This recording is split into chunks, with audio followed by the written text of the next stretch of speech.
እስትንፋስዎ ለአንጎሎ የርቀት መቆጣጠሪያ ነው። ማሸብለል አቁሙና አሁኑኑ ባዮሎጂ መጥለፍ ተማሩ። አተነፋፈስዎን በመቀየር የነርቭ ሥርዓትዎን ከፍርሃት ወደ ከፍተኛ አፈጻጸም ይቀየራል። መጀመሪያ የሳጥን መተንፈስ። ይህ ዲያሊሲያዎስ በከፍተኛ ጫና ውስጥ ለመረጋጋት የሚጠቀምበት ምስጢራዊ መሳሪያ ነው። ለ4 እስትንፋስ፣ ለ4 ያዝ፣ ለ4 እስትንፋስና ለ4 ያዝ ሲያደርጉት ፍጹም ካሬን በዓይንዎ ይሳሉ። ሁለተኛ የ4 7 8 ቴክኒክ። ይህ ለቅጽበታዊ ጭንቀት እፎይታ እንደ ሰውነትዎ ተፈጥሯዊ ማረጋጊያ ሆኖ ያገለግላል።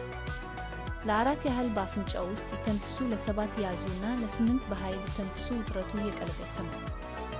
ሦስተኛው ፊዚዮሎጂካል ስቅ። ይህ የልብ ምትዎን በሰከንዶች ውስጥ የሚቀንሱበት ፈጣኑ ሳይንሳዊ መንገድ ነው።